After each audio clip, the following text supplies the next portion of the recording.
할렐루야. 하나님을 사랑하는 마음으로 예배 자리에 나오신 성도님들을 주님의 이름으로 축복하고 환영합니다.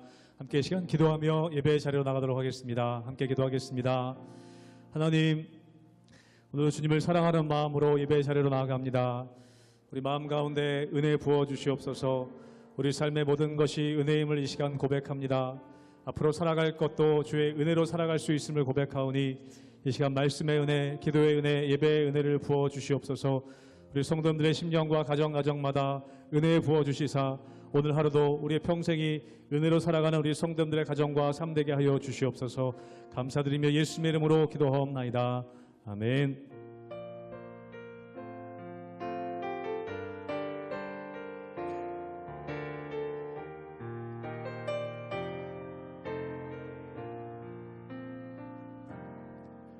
내가 누려왔던 모든 것들이, 내가 지나왔던 모든 시간이, 내가 걸어왔던 모든 순간이 당연한 것 아니라 은혜였소. 아침에 해가 뜨고 저녁에 노을, 봄의 꽃향기와 가을의 열매, 변하는 계절의 모든 순간이 당연한 것 아니라 은혜였소. 모든 것이 은혜,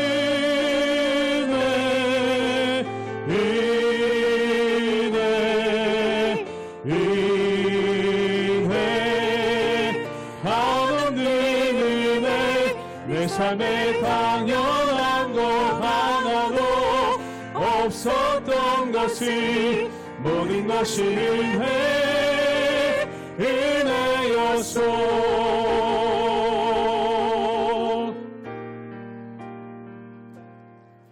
내가 이 땅에 태어나 사는 것, 어린아이 시절과 지금까지 숨을 쉬며 살며 꿈을 꾸는 삶, 당연한 것 아니라 은혜였소. 내가 하나님의 자녀로, 내가 하나님의 자녀로 살며 오늘 찬양하고 예배하는 삶, 복음을 전할 수 있는 축복이 당연한 것 아니라 은혜였소. 모든 것이 은혜, 은혜, 은혜, 한없는 은혜. 내 삶에 당연한 것 하나도 없었던 것이 모든 것이 은혜, 은혜요. 모든 것이 은혜, 모든 것이 은혜, 은혜, 은혜, 한없는 은혜. 내 삶에 당연한 것 하나도 없었던 것이 모든 것이 은혜, 은혜였소. 모든 것이 은혜, 은혜였소. 모든 것이 은혜, 모든 것이 은혜, 은혜였소.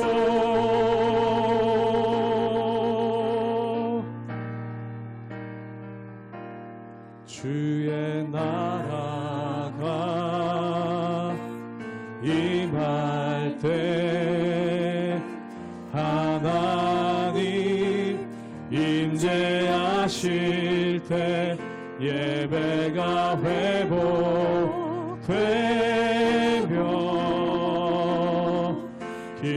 기적은 일어나네.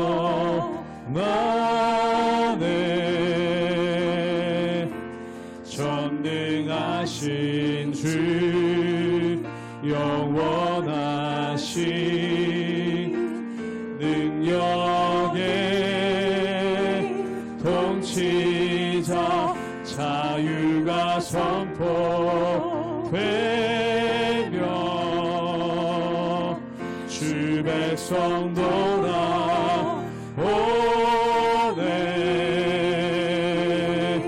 하나님 나라 임하소서.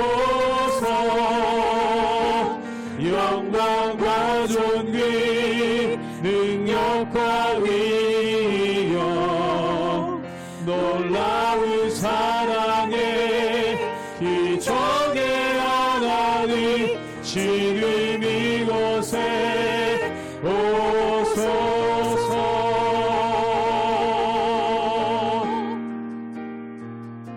주의 나라가 임할 때 하나님 임재하실 때 예배가 회복되며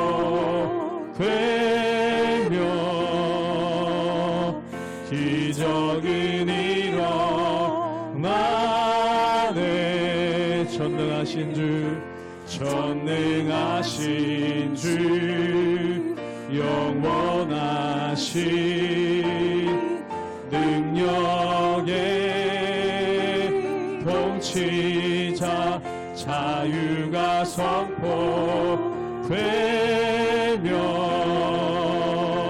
주 백성 돌아오네.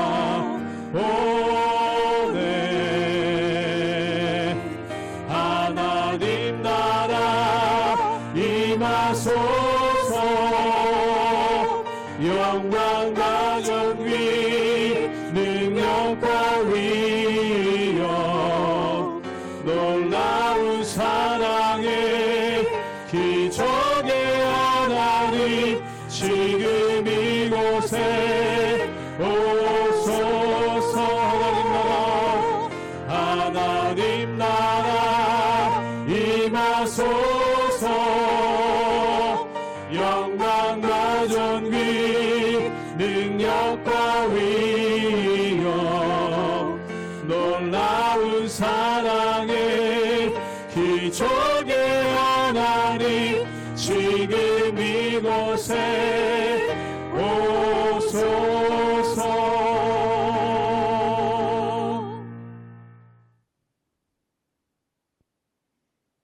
할렐루야. 하나님의 은혜와 평강이 우리 성도님들의 삶 가운데 충만하게 임하길 주님의 이름으로 축복합니다.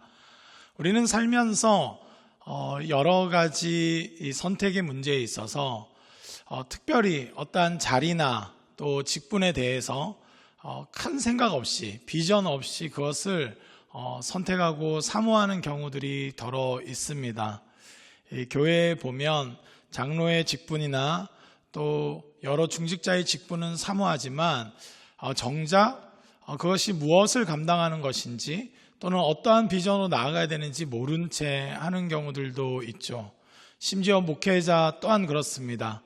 이 목회적인 어떤 비전이 있는 것이 아니라 그냥 담임 목사가 또 여러 이 설교자로서의 목사가 되는 것이 마치 뭔가 대단한 일인 것처럼 생각하고 목회자의 길을 선택하는 경우들도 있죠. 그렇게 되면 본인도 괴롭고 또 그를 따르는 사람들도 굉장히 어려워지는 경우를 보게 됩니다. 우리는 특별히 사무엘 상하를 통해서 왕의 자리에 대해서 고민하게 됩니다. 하나님을 기쁘시게 하는 참된 이스라엘의 그 왕으로서 역할하는 것에 대한 관심보다는 왕의 자리 그 자체에 관심을 갖는 사람들이 얼마나 백성들을 어렵게 하는지, 얼마나 하나님을 마음 아파하게 하는지 사울을 통해서 보게 되었는데요. 오늘 말씀 또 특별히 압살롬을 통해서도 그러한 모습들, 그러한 징후들을 보게 됩니다. 우리는 어떠한 위치와 자리를 차지하는 것보다 더 중요한 것은 하나님이 우리를 어떻게 이끌어 가시는지, 하나님이 무엇을 기뻐하시는지 하나님의 비전에 사로잡혀야 되는 줄 믿습니다.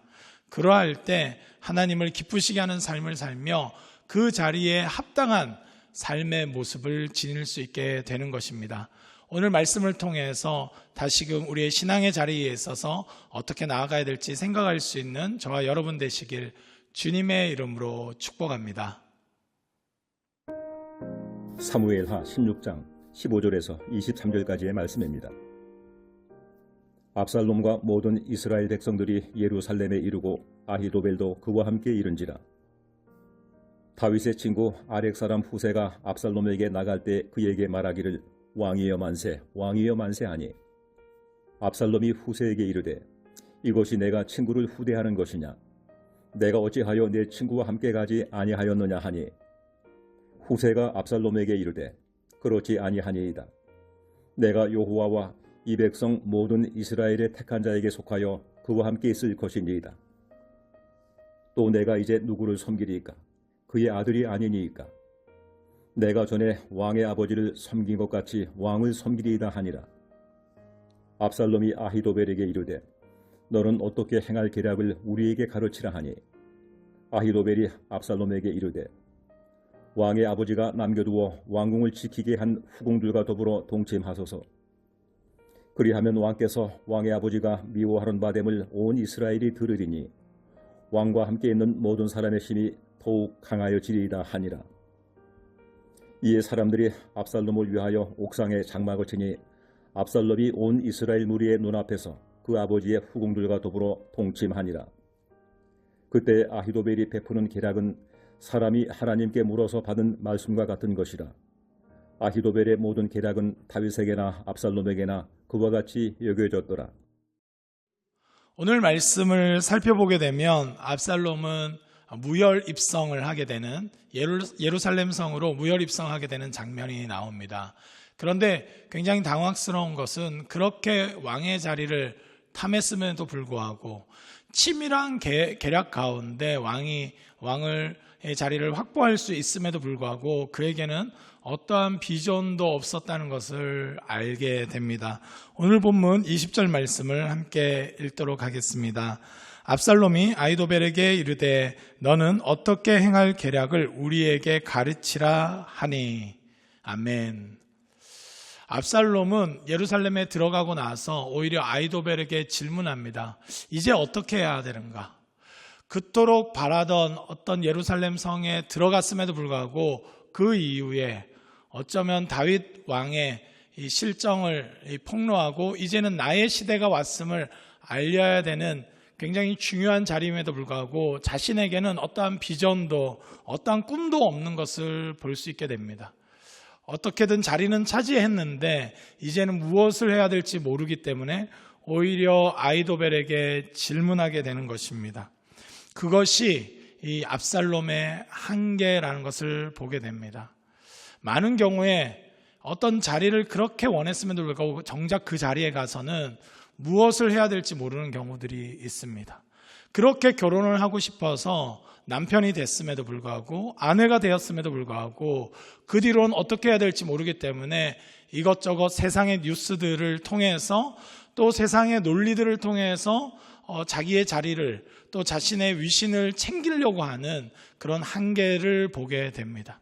그토록 꿈이 선생님이었는데 정작 교사가 된 이후에 아이들에게 어떠한 교사가 되어야 될지 진정한 비전이 없는 경우에는 그냥 오히려 이 교육을 일으키는 사람이 아니라 돈벌이에 지나지 않는 경우들도 더러 생기는 것입니다. 어떤 직군, 어떤 자리라도 하나님이 주시는 비전 없이는 결코 건강하게 그것을 해내지 못하게 되는 것을 보게 됩니다. 그래서 오히려 세상적이고 굉장히 교활한 사람들의 그런 논리를 따르기 십상인 것이죠. 오늘 오히려 압살롬은 그러한 모습을 보이고 있습니다. 오늘 본문 23절 말씀도 함께 보도록 하겠습니다. 그때 아히도벨이 베푸는 계략은 사람이 하나님께 물어서 받은 말씀과 같은 것이라. 아히도벨의 모든 계략은 다윗에게나 압살롬에게나 그와 같이 여겨졌더라. 아멘. 아히도벨의 이후의 계략들을 보게 되면 결코 선하거나 하나님을 경외하는 마음이 없다는 것을 오히려 보게 됩니다. 그런 아히도벨의 계략이 하나님의 말씀을 듣는 것처럼 절대적으로 힘을 갖게 됐다는 것은 지도자들의 실패라는 것을 오히려 보게 됩니다. 압살롬은 그랬던 것입니다. 어쩌면 이 본문을 통해서 우리가 예측할 수 있는 것은 다윗의 여러 가지 죄악과 잘못된 것도 있지만 특별히 다윗조차도 아히도벨의 그 교활하고 교묘한 계략을 하나님의 말씀처럼 여겼던 모습이 있었음을 지적하고 있습니다. 다윗이 오히려 광야로 가서야 하나님의 뜻을 구하고 하나님이 선히 여기시는 대로 자신의 인생을, 자신의 왕권을 결정하시도록 나아갈 수 있게 된 것은 하나님의 이러한 의도가 있지 않았는가. 다윗의 이러한 모습 때문에 하나님이 진정 하나님 자리를 다시금 알도록 하기 위해서가 아닌가, 또한 이 말씀을 통해서 생각해 볼 수 있는 것 같습니다. 고난이 오히려 유익인 경우가 하나님의 말씀이 아닌 세상적이고 이익이 되는 것, 분명히 교묘하고 교활한 말임에도 불구하고 당장에 나한테 이익이 되는 것을 마치 하나님의 말씀인 것처럼 여기는 삶에서 벗어나는 것이 진정한 하나님의 사람, 비전을 갖춘 지도자의 모습을 가질 수 있게 되는 것입니다. 우리가 요즘 많이 듣는 특별히 유튜브 강의나 내용들이 무엇입니까? 요즘 내 생각을 사로잡고 있는 것이 무엇입니까? 아히도벨과 같이 오히려 경제적인 이익이나 자신의 출세나 자신을 높이는 자기중심성을 오히려 강화시키는 내용임에도 불구하고 그것을 하나님의 말씀처럼 여기는 모습은 없었는지 점검하길 원합니다. 우리는 오히려 하나님의 말씀과 하나님의 비전에 사로잡혔을 때 하나님의 사람으로서 온전하게 살아낼 수 있는 줄 믿습니다. 오히려 광야로 내몰렸을 때 우리의 인생에 있어서 참된 의미와 참된 위치를 다시 회복할 수 있는 것입니다. 그러기에 오늘 말씀을 통해서 다시금 하나님의 음성에 귀 기울이는 저와 여러분 되길 원합니다. 하나님의 음성을 바르게 분별하며 주님의 말씀을 통해서 삶의 방향과 삶의 비전을 얻을 수 있는 저와 여러분 되길 주님의 이름으로 축복합니다. 기도하시겠습니다. 하나님 아버지, 어느새 아히도벨과 같은 그런 사람들의 그런 세상적인 계략이 나에게 있어서 하나님 말씀만큼이나 중요하게 된 것은 아닌지 우리 자신을 돌아봅니다. 어떠한 비전도 어떠한 꿈도 없이 자리만을 차지하려고 하는 것은 아닌지 우리 자신을 돌아봅니다. 하나님, 우리에게 은혜를 더하여 주셔서 하나님의 비전에 사로잡히게 하여 주시고 하나님의 말씀에 의해서 살아가는 저희들이 될 수 있도록 은혜를 더하여 주시옵소서. 특별히 저희 교회 가운데 은혜를 더하여 주셔서 어떠한 인간적이고 세상적이고 세속적인 계략이 지배하지 못하게 하시고 오직 하나님의 말씀과 하나님의 비전에 의해서 움직이는 교회 될 수 있도록 은혜를 더하여 주시옵소서. 오늘 하루도 주님께 우리의 삶을 의탁합니다. 주님 인도하여 주시옵소서. 감사드리옵고 우리의 참된 지혜자 되신 예수 그리스도의 이름으로 기도드립니다. 아멘.